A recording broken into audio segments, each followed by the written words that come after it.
প্রত্যেকটা কাজ হবে আল্লাহর সন্তুষ্টির জন্য, নেক কাজ, দ্বীনের কাজ। মাদ্রাসা করেছি আল্লাহর সন্তুষ্টির জন্য, যেন মানুষ কোরআন শিখতে পারে, দ্বীন শিখতে পারে। জোরে বলেন ঠিক কিনা? আমার ভাইয়েরা, আমার বন্ধুরা, আজকের যে মাহফিলের আলোচনা করা হচ্ছে, এই আলোচনা সভা যারা করেছেন তাদের উদ্দেশ্য হবে মানুষকে দ্বীন শিখাবো। যিনি আলোচনা করবেন তার উদ্দেশ্য হবে মানুষকে দ্বীন শিখাবো, আল্লাহর দিকে ডাকবো। যারা এসেছি প্রত্যেকের নিয়ত হবে আমরা আল্লাহর সন্তুষ্টির জন্য শুনবো। বক্তা দেখতে যেমন হোক, কণ্ঠ থাকুক আর না থাকুক, আমি দেখব এই কথাগুলোর মধ্যে উপকারী কোনো কথা আছে কিনা, যেই কথাগুলোর দ্বারা আমি আমার জীবন সাজাইতে পারি আল্লাহর জন্যে। এই কথাই আল্লাহ রাব্বুল আলামিন কোরআনে বলছেন।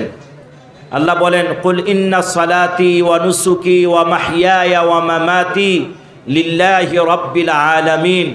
বলো, নিশ্চয়ই তোমার নামাজ, তোমার কুরবানি, জীবন, মৃত্যু যা কিছু আছে সব জগৎসমূহের পালন কর্তা আল্লাহ রাব্বুল আলামিনের জন্য। সুবহানাল্লাহ। তার মানে হচ্ছে মুসলমান যা করবে কার সন্তুষ্টির জন্যে? আল্লাহ। আল্লাহ রাব্বুল আলামিন এই কোরআনকে আমাদের জন্যে সংবিধান বানিয়ে দিয়েছেন। যারা এই সংবিধান দিয়ে জীবন গঠন করবে তারা দুনিয়া আখিরাত উভয় জায়গায় কল্যাণকামী হয়ে যাবে।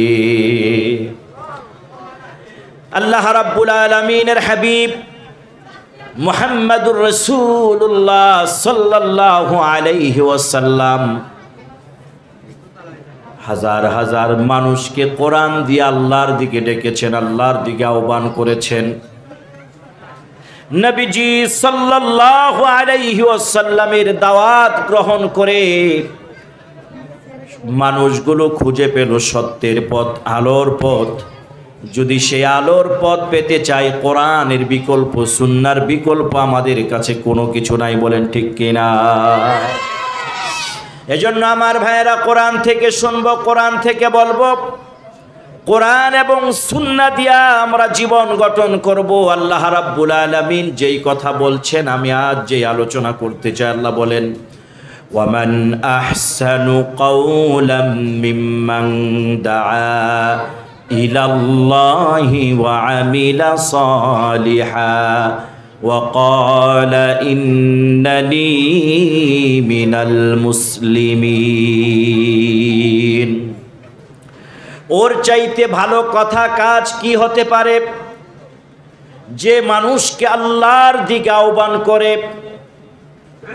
নেক আমল করে আর বলে আমি একজন মুসলমান, মুসলমানদের অন্তর্ভুক্ত। মুসলমান অর্থ কি? আত্মসমর্পণকারী। অর্থাৎ মুসলিম যে দাবি করবে তার নিজেকে আল্লাহর রসুল এবং কোরআন সুন্নাহর কাছে আত্মসমর্পণ করে দিবে। কোরআন যা বলবে, সুন্নাহ যা বলবে, আমি তার কাছে নিজেকে আত্মসমর্পণ করে দিলাম। আত্মসমর্পণ কেমন ভাবে করবেন? দাওয়াত ও তাবলীগ কাকে বলে? কিভাবে মানুষকে আল্লাহর দিকে আহ্বান করবেন? প্রত্যেক নবী রাসূল আল্লাহর দিকে মানুষকে আহ্বান করেছেন, কাজ করেছেন।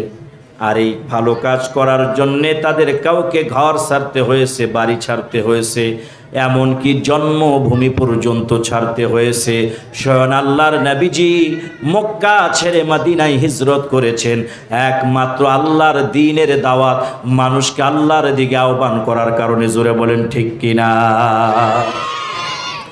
নবীজি সাল্লাল্লাহু আলাইহি ওয়াসাল্লাম যখন নবুয়ত পেলেন, মানুষকে আল্লাহর দিকে আহ্বান করবেন।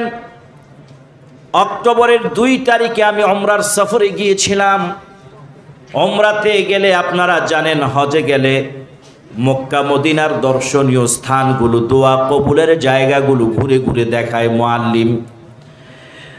মক্কা ঘুরে ঘুরে হোটেলের দিকে প্রবেশ করব, এমন সময় একজন মুআল্লিম বলছে, এই সেই পাহাড় যেই পাহাড় থেকে নবীজি সর্বপ্রথম মানুষকে কালেমার দাওয়াত, ঈমানের দাওয়াত দিয়েছিলেন। নবীজি পাহাড়ের উপরে উঠে ইয়া সাবাহা বলে যখন ডাক দিলেন, 3 দিক থেকে মানুষগুলো আসলো। নবীজি বললেন, তোমরা তো জানো নবীজি বললেন, আমি আজ তোমাদেরকে একটা দাওয়াত দেব। সমস্ত মানুষগুলো বলল, কেন ডাকিয়েছ? নিজের আপন চাচা সামনের দিকে থেকে বলে, কি কারণে ডাকিয়েছ একটু বলো।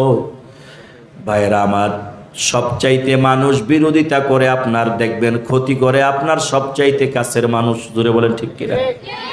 সবচাইতে কাছের মানুষগুলো আপনার ক্ষতি সবচাইতে বেশি করবে, বড় করবে ক্ষতি, কারণ সব জানে হে আপনি কোন জায়গার কি। এই জন্য আমার ভাইয়েরা, নিজের আপন চাচা এমন আচরণ করেছেন। আবার এক চাচা, দুইজন চাচা ছিলেন নবীজির হাতে ঈমান এনে যুদ্ধে গিয়েছেন, নবীজির সাথে ছিলেন। এক ধরন তিন চাচাদের মধ্যে তিন ভাগ ছিল। এক ভাগ মুহাম্মদ সাল্লাল্লাহু আলাইহি ওয়াসাল্লামের হাতে ঈমান এনে ইসলামের দাওয়াত ও তাবলীগ জিহাদের কাজ করেছে। আরেকজন ইসলাম গ্রহণ করেন নাই, আবার বিরোধিতাও করেন নাই, আবু তালেব। আর যিনি সবচাইতে বেশি বিরোধিতা করেছিলেন স্ত্রী সহকারে, তার নাম হচ্ছে আবু লাহাব, যার ব্যাপারে আল্লাহ কোরআনে কারীমে একটা সূরা নাজিল করে দিয়েছেন। কেমন বিরোধিতা করেছেন? নিজের আপন চাচি বলেছেন, আমার একটা চিকুন হার আছে, প্রয়োজনে ওটা বিক্রি করে ওর টাকা দিয়া লোক ভাড়া করে মুহাম্মদের বিরোধিতা করব।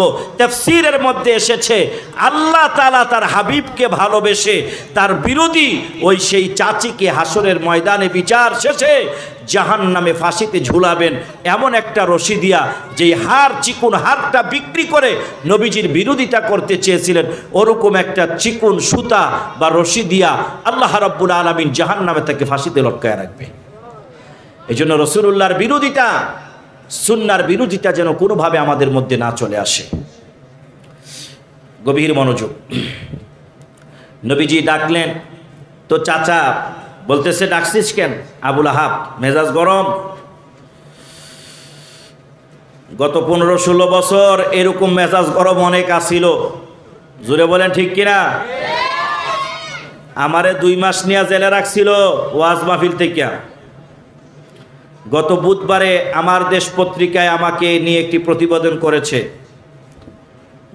ইসলাম ও মুসলমানের পক্ষে কথা বললে যোগে যোগে বাধা ছিল, জেল জুলুম ছিল, ফাঁসি ছিল, আগামীতেও থাকবে।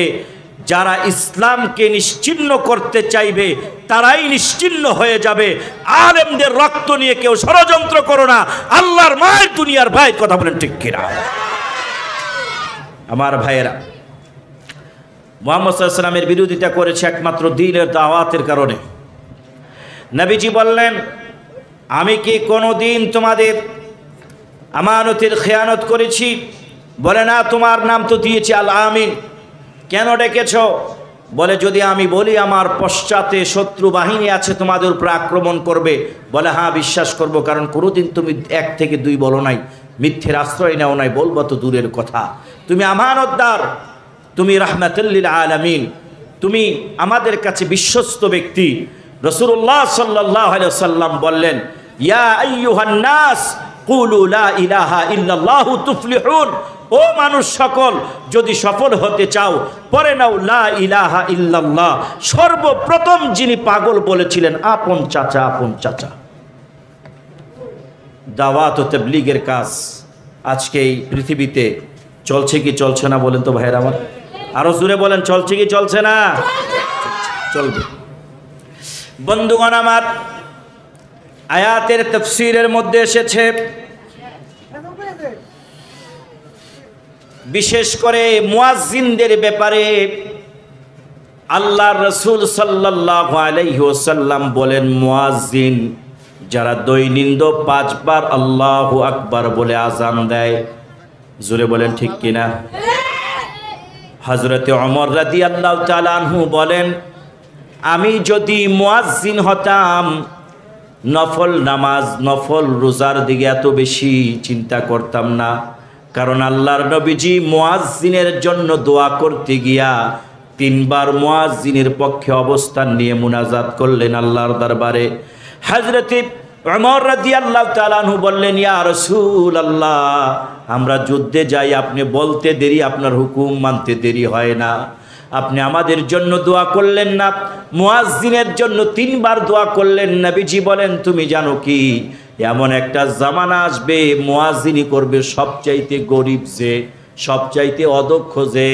জোরে বলেন ঠিক কিনা? নবীজি বলেন মুয়াজ্জিন এত মর্যাদার, মুয়াজ্জিনের গোশত জাহান্নামের আগুনে পোড়া আল্লাহ তাআলা হারাম করে দিবেন যদি আল্লাহর সন্তুষ্টির জন্য কেউ আযান দেয়। চিল্লায় পড়েন আল্লাহু আকবার। এজন্য আমার ভাইয়েরা, দ্বীনের দাওয়াত কত দামি কাজ। এই যে এখানে মহিলাদের জন্য কোরআন শিক্ষার ব্যবস্থা, বিশ্বাস করেন এই অল্প বয়সে আল্লাহ রাব্বুল আলামিন দেশ বিদেশে অনেক জায়গায় কথা বলার সুযোগ করে দিয়েছেন। আজকে যখন এখানে জানলাম, আগেও জেনেছি, যিনি কিছুক্ষণ পূর্বে বললেন আমি সব দিতে রাজি আছি, আপনারা সহযোগিতা করেন। বিশ্বাস করেন ভাইয়েরা আমার, কোরআন শিখার মজলিস এত দামি মজলিস।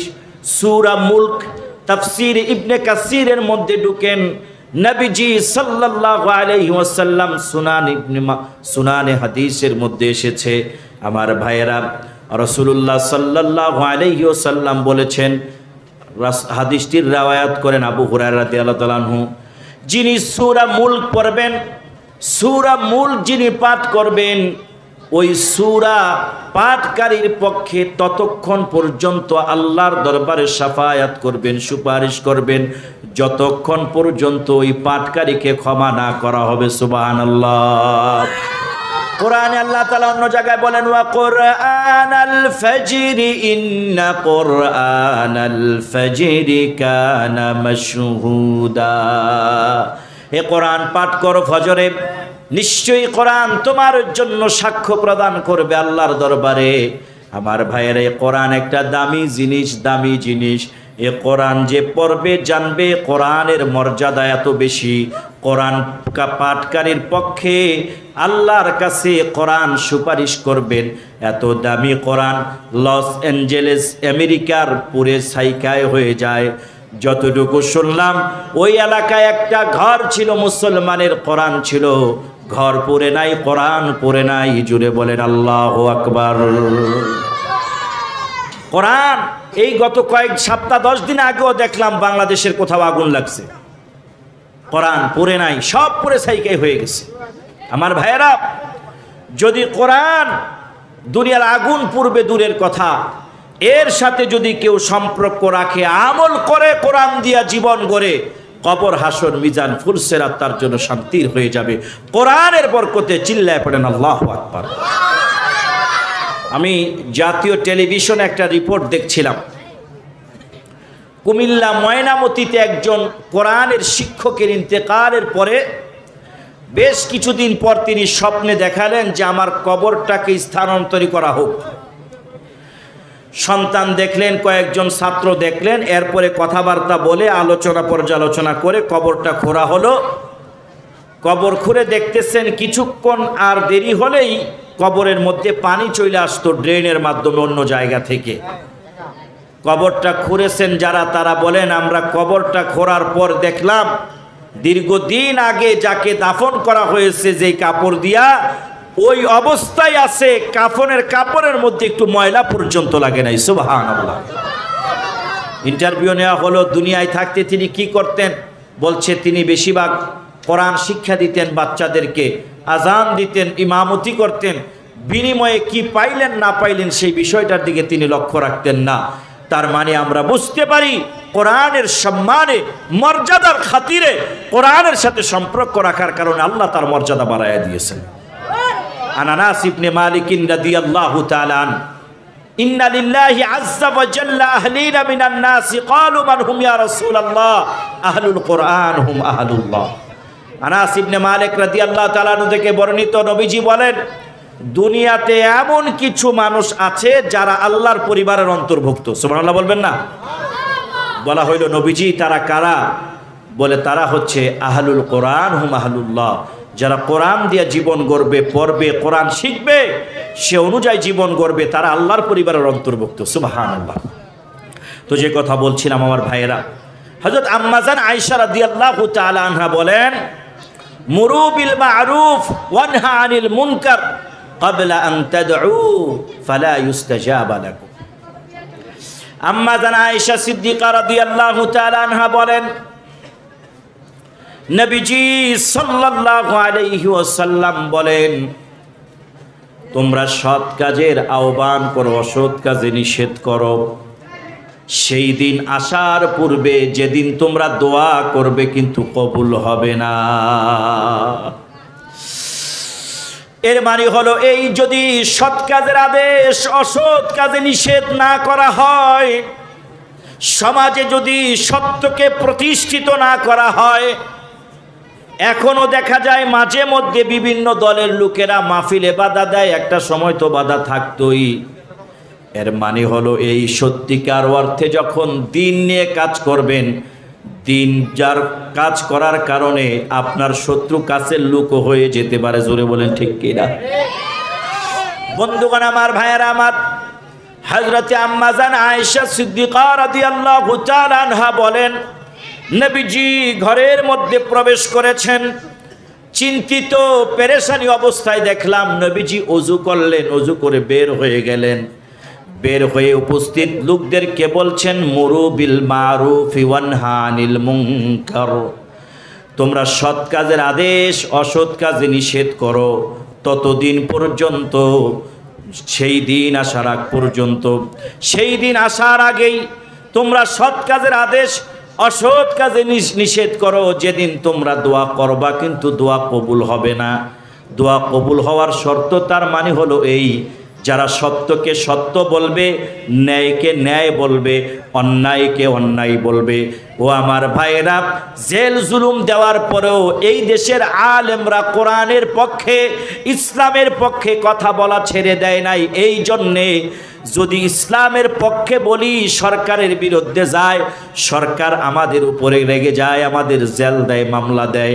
কিন্তু এই সরকারেরও সরকার আছে, যা যদি সত্য এবং ন্যায়ের কথা না বলি, সেই আল্লাহর দরবারে আমাকে জবাব দিতে হবে। জোরে বলেন ঠিক কিনা?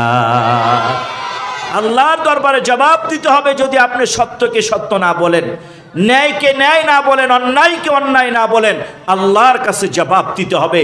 আলেম উলামারা এই ভয়টা পায় বলেই জেল জুলুম ফাঁসিকে সামনে রেখো কোরআন এবং সুন্নাহর পক্ষে কথা বলেছে। কথা বলেন ঠিক কিনা? এটা আজীবন বলা লাগবে, আজীবন বলা লাগবে। ভাইরা, তো এখান থেকে কি শিখলাম? যদি কোনো দ্বীনি বক্তব্য দেন, দ্বীনি দাওয়াতের কাজ করেন, আগে অজুটা বানায়া নিবেন।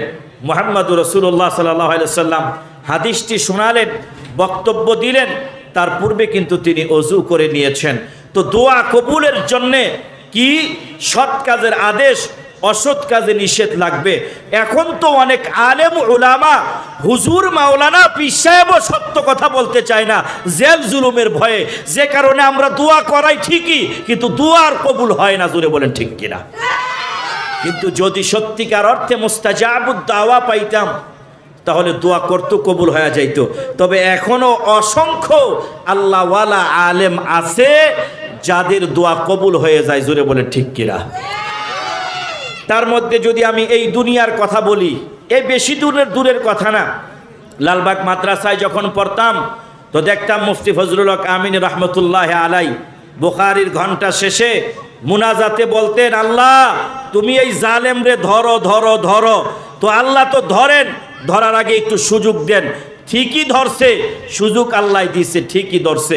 আমার এখনো মনে আছে, আমার স্মৃতি যদি আমার সাথে প্রতারণা না করে, তিনি বলেছিলেন এমন একদিন আসবে, মুখে নাম উচ্চারণ করবেন, আমি এই দল করতাম। আসে নাই?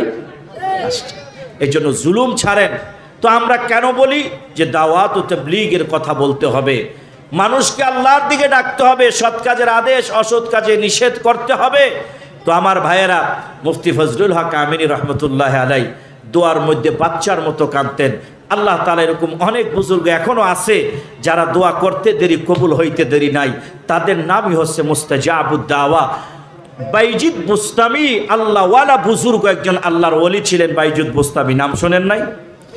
শুনছেননি বাইজিদ বুস্তামির নাম? একজন বুজুর্গ আল্লাহওয়ালা, বাগদাদে থাকেন। ওয়াজে বেনজুরের মধ্যে ঘটনাটা আনছে। তো ওই এলাকায় খারাপ একটা নারী ছিল, অর্থের বিনিময়ে দেহ বিক্রি করে। ছোট মানুষ কিভাবে বলতেছি বুঝি না, মাইন্ড করেন কিনা আবার, কারণ আমি আলোচনার ক্ষেত্রে শব্দ চয়নের ক্ষেত্রে অনেক সতর্কতা অবলম্বন করি, কারণ কোন শব্দটার কারণে কোন দিক দিয়া কার কষ্ট লাগে, বিশেষ করে মুহাম্মদ সাল্লাল্লাহু আলাইহি ওয়াসাল্লামের ক্ষেত্রে কথা বলার ক্ষেত্রে তার বিষয়ে বক্তব্য রাখতে গিয়ে সবচেয়ে উন্নত মানের শব্দগুলো ব্যবহার করতে হবে। খবরদার কোনোভাবে যেন এদিক সেদিক না হয়ে যায়। আল্লাহ নিজেই তো মুহাম্মদ সাল্লাল্লাহু আলাইহি ওয়াসাল্লামকে ডাকে ওয়াদ-দুহা ওয়াল-লাইলি ইযা সাজা আলাম নাশরাহ লাকা সাদরাক ওয়া ইন্নাকা লাআলা খুলুকিন আযীম ইন্না আরসালনাকা শাহিদাও ওয়া মুবাশশিরাও ওয়া নাযীরা ওয়া মা আরসালনাকা ইল্লা রাহমাতাল লিল আলামিন ইয়া আইয়ুহাল্লাযীনা আমানু লা তুকদ্দিমু বাইনা ইয়াদাইল্লাহি ওয়া রাসূলিহি ওয়াত্তাকুল্লাহ ইন্নাল্লাহা সামিউন আলীম يا أيها الذين آمنوا لا ترفعوا أصواتكم فوق صوت النبي ولا تجهروا له بالقول كجهر بعضكم لبعض أن تحبط أعمالكم وأنتم لا تشعرون চিল্লায়ে পড়েন আল্লাহু আকবার। এগুলোর অর্থ বলতে গেলে দীর্ঘ সময়ের দরকার, শুধু একটু বলি আল্লাহ তাআলা রাসূলকে আল্লাহ কত ভালোবাসতেন। যদি উমরায় যান, হজে যান, দেখবেন রাসূলুল্লাহ সাল্লাল্লাহু আলাইহি ওয়াসাল্লামের রওজা মুবারকের উপরে এই আয়াতে কারিমা এখনো লেখা আছে, ইয়া আইয়ুহাল্লাযীনা আমানু, ও ঈমানদারেরা, মুমিনেরা, লা তারফাউ আসওয়াতাকুম ফাওকা সাওতিন নবী ওয়া লা তাজহারু লাহু বিল কওলি কাজাহরি বা'দিকুম লিবা'দিন আন তাহবাতা আমালুকুম ওয়া আনতুম লা তাশউরুন। নবীজির সামনে এসে জোরে আওয়াজে কথা বইল না। আমার নবীর আওয়াজ থেকে যেন তোমাদের আওয়াজ বড় না হয়ে যায়। স্বাভাবিকভাবে তোমরা একে অপরে যেভাবে কথোপকথন করো, আমার নবীর সামনে এসে সেভাবেও কথা বলো না। যদি বলো তাহলে তোমাদের আমলগুলোকে নিষ্ফল করে দেব, নেক আমলগুলোকে কর্তন করে দেব, কেটে দেব। ওই আয়াত এখনো লেখা রাখছেন নবীজি আহলে সুন্নাত ওয়াল জামাতের আকীদা জিন্দা নবী। ওই জায়গায় যেন চিৎকার চেঁচামেচি বেয়াদবি না হয়ে যায়। কতজনকে দেখলাম দাড়ি আছে তো দাড়ি নাই, কেউ কালো, কেউ লম্বা, কেউ বেটে, কেউ সাদা। আরে কে কোন দেশ থেকে এসেছে, নবীজির রওজার সামনে গিয়া পাগল হয়ে যায়। আরে নবীজির রওজার সামনে গিয়া পাগল হয়ে যায়। ও মুসলমান, শিরক থেকে ফিরে আসো। যদি মাজারে মোমবাতি জ্বালানো জায়েজ হইতো তো তামাম পৃথিবীর মুসলমান যারা নবীর প্রেমে আশিক হয়ে মদিনায় যায়, বুকটা টান্দা ছিড়তো, কলিজাটা রাসূলুল্লাহর রওজায় দিয়ে আসতো। কথা বলেন ঠিক কিনা? এজন্য আমার ভাইয়েরা, সুন্নাহকে ফলো করতে হবে। তো অনেকে আবেগে হাত তুইলা ফেলে। পুলিশ এবং সেখানে মুআল্লিম আছেন, সেখানে যিনি আলেম আছেন, বলে এখানে না, ওই দিক ফিরা দোয়া মুনাজাত কর, আল্লাহর কাছে চা, আল্লাহর কাছে চা। আমার ভাইয়েরা, অনেকে আমরা আবেগে বহু বচন হয়ে যাই। আমরা এই দেশে কয়েকটা পার্টি আছে। এক দল বলতে চায় রসুলের ব্যাপারে এমনভাবে বলে, যদিও দল ছোট, মনে হয় রসুল আমাদের মতো সাধারণ। নাউজুবিল্লাহি মিন যালিক। রাসূল সাল্লাল্লাহু আলাইহি সাল্লাম জমিনের উপরে, আসমানের নিচে যত সৃষ্টি আল্লাহর, সবচাইতে শ্রেষ্ঠ সৃষ্টি তিনি। আল্লাহর পরে যিনি মহান। সুবহানাল্লাহ বলবেন না? আরেক দল আছে যারা নবীজির ব্যাপারে বলতে বলতে এমনভাবে বলে আল্লাহর সময় পর্যায়ে নিয়ে যায়। দুইটার কোনোটাই ঠিক না। সর্বোচ্চ তাজিম, ভক্তি, ভালোবাসা, প্রেম দিয়া নবীজির সুন্নাহ মেনে আমলের মাধ্যমে নবীজির মহাব্বতকে প্রকাশ করতে হবে। তো যেই কথা বলতেছিলাম আমার ভাইয়েরা, দাওয়াত ও তাবলীগের কাজ, ওই যে বলছিলাম, আল্লাহ বলেন ওর চাইতে ভালো কথা কি হতে পারে, যে মানুষকে আল্লাহর দিকে ডাকে আর বলে, নেক আমল করে আর বলে আমি একজন মুসলমান। মুসলমান অর্থ কি? আত্মসমর্পণকারী। আত্মসমর্পণকারে বলে। অনেক সময় আমাদের দেশে দেখবেন স্বামী আর স্ত্রী ঝগড়া লাগে, কম বেশি হয় সবার ঘরেই। জামাই চিন্তা করছে আমি তার সাথে ঝগড়া করে পারবো না, কারণ তাদের মনে করেন যে এই জিনিসগুলো মনে থাকে খুব ভালো। কবে আপনি কি কইছিলেন, 10 টাকা নিয়ে যে 5 বছর আগে দেন না, এটা খুব ভালো মন থাকে। জোরে বলেন ঠিক কিনা? তো অনেক ক্ষেত্রে কয়, স্বামী বউরে কয়, আল্লাহর হস্তে আপনি আমার মাফ করে দেন, আমি সিলিন্ডার, মানে আপনার লোকে আর পারতাম না। আছে না? ঠিক আত্মসমর্পণ করে আর কি, সিলিন্ডার আত্মসমর্পণ করলাম। আত্মসমর্পণ হচ্ছে, মুসলিম মানে হচ্ছে আমার সমস্ত ইচ্ছাকে আল্লাহ এবং রসুলের ইচ্ছার উপরে ছেড়ে দেওয়া। সুবহানাল্লাহ বলবেন না? বুঝতে পারছেন কিনা? বুঝতে পারছেন কিনা? আমি আমার মতো চলবো না। ওই যে এই দেশে এখন বলা শুরু হয়েছে যে আমাদের পরিচয় আগে নাকি বাংলাদেশি। তাহলে আমি বলতে চাই, ইতিহাস থেকে পড়াশোনা করে বলছি, ভারত থেকে যখন আমরা পাকিস্তান হইলাম 47 সনে, তখন কিন্তু মুসলিম অধ্যুষিত এরিয়ার কারণে আমাদেরকে সেই কত মাইল দূরের পাকিস্তানের অঙ্গরাজ্য বানাইছে। জুড়ে বলেন ঠিক কিনা? এটা কিন্তু ভাষাকে কেন্দ্র করে হয় নাই, ধর্মকে কেন্দ্র করে হয়েছে। মুরব্বীরা কি বলেন? আমি কি অসত্য বললাম? অসত্য বলি নাই। আগে আমার পরিচয় হচ্ছে আমি মুসলিম। জোরে বলেন ঠিক কিনা? এরপরে আমার দেশের নাম হচ্ছে বাংলাদেশ। এইগুলো ভুলে যাবেন না। রাজনীতির কারণে অনেক বক্তব্য আসতেছে, স্পষ্ট বক্তব্য। আপনি যেই দলের হন, নেতার নাম যাই হোক, কোরআন সুন্নাহর বাহিরে যারা বলবে তাদের সমালোচনা আমরা করবই, কারণ আমাদের অবস্থান কোরআন এবং সুন্নাহর পক্ষে। তো যেই কথা বলছিলাম, মুস্তাজাবুদ দাওয়া হওয়া, তার মানে হচ্ছে আপনাকে দাওয়াতি কাজ করতে হবে, সত্যের পথে আহ্বান করতে হবে, কোরআনের পথে আহ্বান করতে হবে, সুন্নাহর পথে আহ্বান করতে হবে। তো ওই শব্দের কথা থেকে এই জায়গায় চলে গেলাম। তো বলতেছিলাম, অনেক নারী আছে না, অনেক নারী বলতে আপনাদের এলাকার না, দেখা যায় অর্থের বিনিময়ে দেহকে প্রদর্শন করে, দেহকে বিক্রি করে। তো এমন এক নারী, তার সাথে যারাই দেখা সাক্ষাৎ করে 15 দিন পরেই মরে যায়, 1 সপ্তাহ পরেই মারা যায়। মুরব্বীরা চিন্তা করলো, এই যদি হয় তাহলে তো এলাকা ছাপা হয়ে যাবে, পুরুষ থাকবো না, কি করা যায়? তো বলতেছে যে বাইজিদ বোস্তামি আল্লাহওয়ালা বুজুর্গ মানুষ, চলো ওনার কাছে যাই। মানুষ বিপদে পড়লে বা মানুষ বিপদে পড়ে সত্য কথা বলে 2 জায়গায়। কয় জায়গায় বলেন তো? 2 জায়গায়। এক হচ্ছে ডাক্তার। কি বলেন তো? ডাক্তার। দ্বিতীয়ত হচ্ছে একদম সব জায়গায় ব্যর্থ। সব জায়গায় যখন ব্যর্থ হয়ে এরপরে আসে হুজুরের কাছে, যে সব শেষ, এইবার দোয়া দুরুদের মাধ্যমে আল্লাহ, কোরআনের উসিলায় যদি আল্লাহ মাফ করে। জোরে বলেন ঠিক কিনা? সব শেষে এই আলেমদের কাছে, হুজুরের কাছে গিয়া, হুজুর এই অবস্থা। তো সবাই গিয়া হুজুরের দর্শে, এলাকার মানুষেরা, যে হুজুর এই অবস্থায় আছি, দয়া করে আপনি আমাদেরকে একটু বাঁচান, কি করি? পোলাপাইনগুলো, যুবকগুলো সব মরে যাইতেছে গা। হুজুর চিন্তা করলেন, ঠিক আছে, একটা সমাধান বের করতেছি। হুজুর একদিন নিজেই ওই মহিলার বাড়ির সামনে গিয়ে দাঁড়িয়ে গেলেন। হুজুররে দেখে সব কাস্টমার দৌড় দেয়। ইন্না লিল্লাহ, শহরের সবচেয়ে বড় ইমাম, মসজিদের ইমাম বাইজিদ বুস্তামি খারাপ মহিলার দরজায় দাঁড়ায় গেছে। যারাই দেখে তারাই দৌড়। মহিলা পিএসকে বলতেছে, ব্যাপার কি, খরিদ্দার কই? এত সময় হয়ে গেল, সিরিয়াল ধরে থাকার কথা, ব্যাপার কি? পিএস এবার এসে দেখে কাম ঘটছে। এবার বাসায় গিয়া বলতেছে, কাম হইছে। কয় কি হইছে? কয় যতজন আসে পলায়, কারণ আপনার দরজার সামনে শহরের বড় ইমাম দাঁড়ায়া রইছে। কই হুজুর এখানে আসছে কেন, কারণ কি? কয় জানি না। কই নিয়ে আসো। গেলেন, যাবার পরে কথা হলো, বলল পর্দা পর্শিদার সাথে তোমার সাথে আমার কথা হবে, কারণ সবার নজর এক নয়। আল্লাহওয়ালারা যখন আল্লাহর ভয় অন্তরে ফিট করে, তখন তাদের নজর যদিও পড়ে যায়, ঘুরায়া নেয়, ওই নজর খারাপ নজর হতে পারে না, কারণ আল্লাহর ভয় যার দিলে থাকে, চোখ উল্টা পাল্টা করতে পারে না। জোরে বলেন ঠিক কিনা? আল্লাহর ওলি বললেন, আমি এসেছি তোমার সাথে সাক্ষাৎ করার জন্য।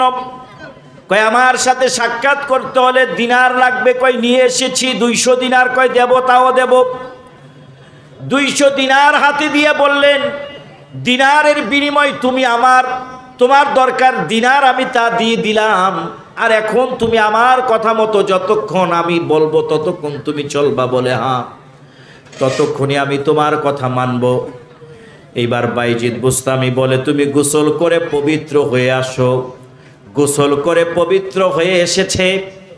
এসে দেখেন বাইজিদ বুস্তামি জায়নামাজের মধ্যে দাঁড়ায় নামাজ পড়ে মুনাজাত ধরে এত বেশি কাঁদতেছে আর বলতেছে, রাব্বুল আলামিন, হিদায়াতের মালিক তুমি, তোমার নবীকেও বানাও নাই।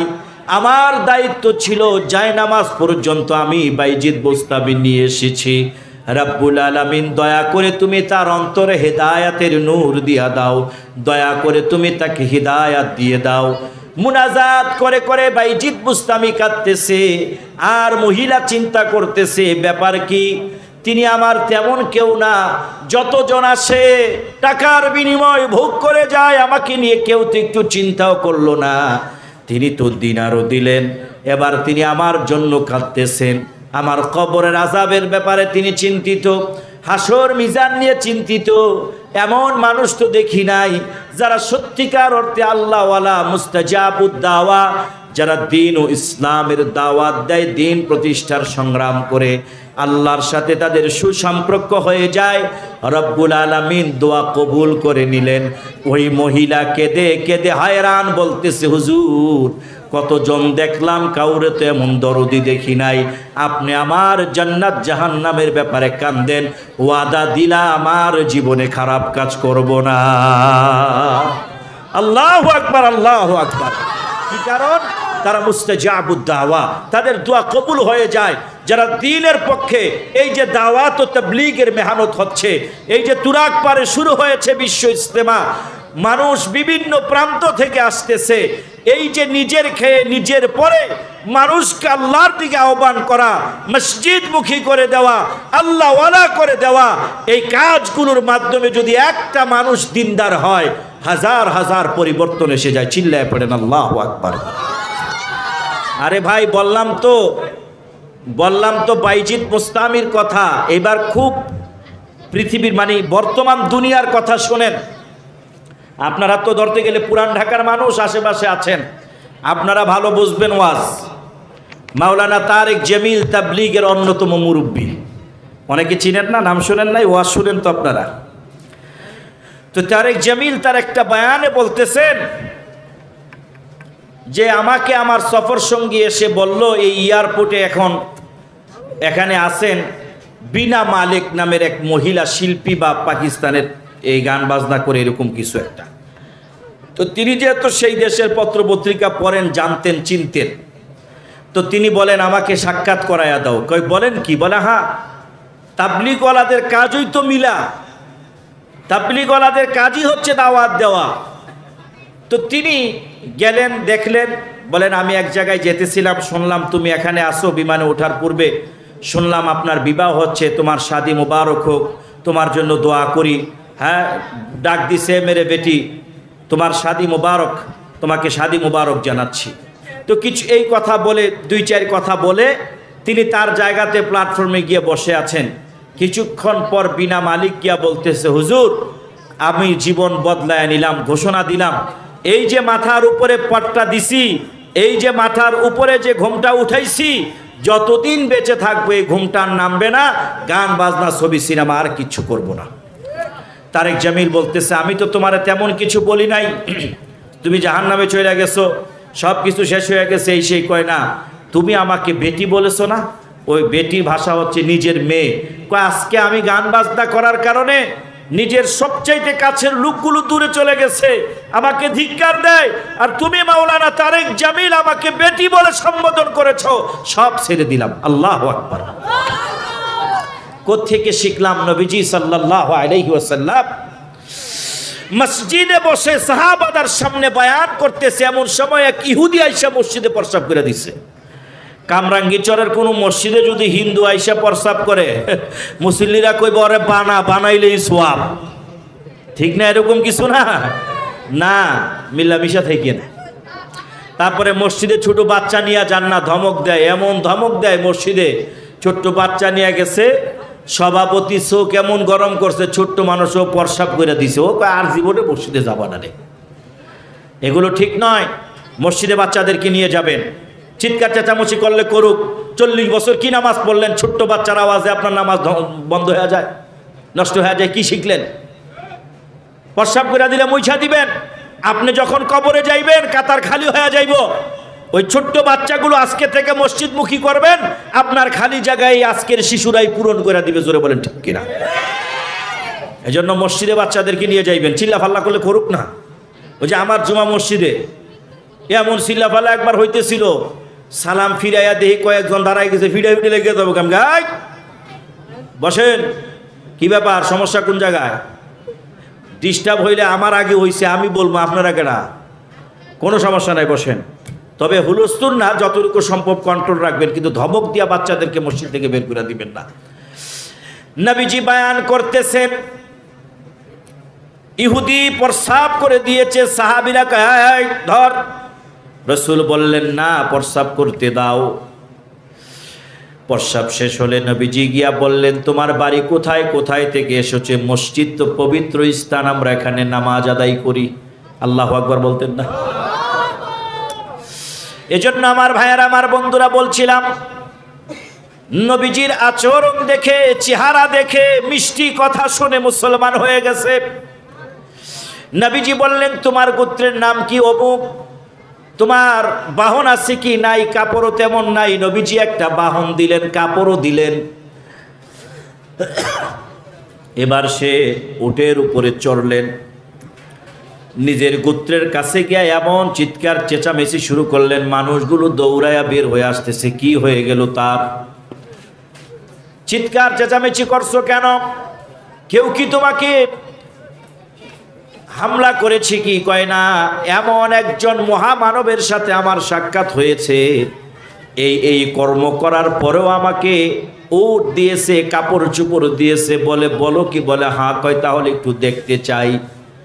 300 মানুষ নবীজিকে দেখতে আসলেন, নবীজির বক্তব্য শুনলেন, চেহারা মোবারক দেখলেন। 300 মানুষ নবীজিকে দেখে, নবীজির কথা শুনে 300 জন একসাথে নবীর হাতে হাত রেখে কালেমা পড়ে ঈমান এনে মুসলমান হয়ে যায়।